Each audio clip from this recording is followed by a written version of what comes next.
असम में आजकल chief minister Himanta Biswa Sharma और एआईयूडीएफ के अध्यक्ष बदरुद्दीन अजमल के बीच जबरदस्त और बड़ी इंटरेस्टिंग जुबानी जंग चल रही है।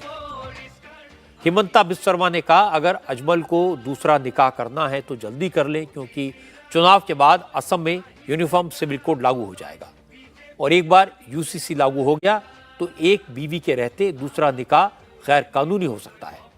हिमंता ने कहा, अगर बदरुद्दीन अजमल अभी निकाह करते हैं तो हो सकता है कि शादी समारोह में वो भी आ जाएं, लेकिन चुनाव के बाद निकाह करेंगे तो फिर उनके खिलाफ कानूनी एक्शन होगा।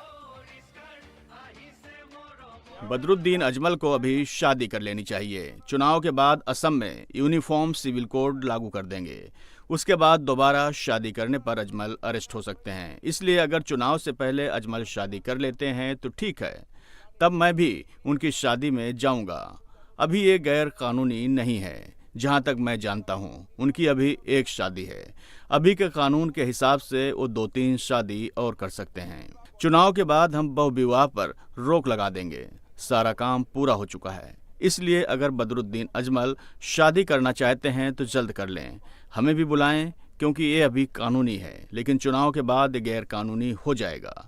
और ऐसा भी नहीं है कि उन्हें शादी करने से मैं रोकूंगा।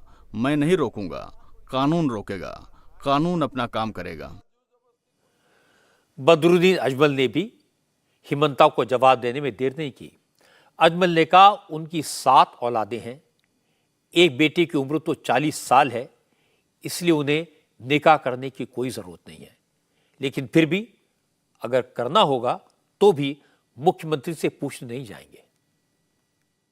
अरे तार शक्ति नहीं, एकटाई बच्चा जन्म दिसे, मत अल्लाहर मेहर में खाट्टा बच्चा आछे, आमार जुआन जुआन होइছে, 40 বছর আছে। এইটু মন মর্জি, মোর যদি বিয়া পাতার ইচ্ছা হয় मैं सीएम खुदिबलाई ना जाऊं।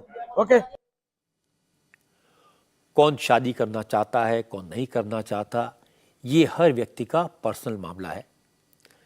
इस पर सियासत ठीक नहीं है। लेकिन हिमंता बिस्वा शर्मा बदरुद्दीन अजमल पर कमेंट करके यूनिफॉर्म सिविल कोड को मुद्दा बनाना चाहते थे। असम में लाखों की तादाद में बांग्लादेशी आकर बस गए हैं। लोगों का कहना है कि असम में वहां के मूल निवासियों की संख्या कम हो गई है। असम का कल्चर, वहां की संस्कृति खत्म हो रही है। इसलिए यहां एनआरसी और यूसीसी की सबसे ज्यादा जरूरत है। इसीलिए हिमंता यूसीसी को बड़ा इशू बना रहे हैं। वो अपने सपोर्टर्स को कहना चाहते थे कि चुनाव के बाद असम में यूसीसी लागू होगा। उन्होंने अजमल को छेड़ा और जवाब देकर अजमल साहब फंस गए। अब उनके बयान के बाद यूसीसी चर्चा में आ गया और असम में ये बड़ा मुद्दा हुआ।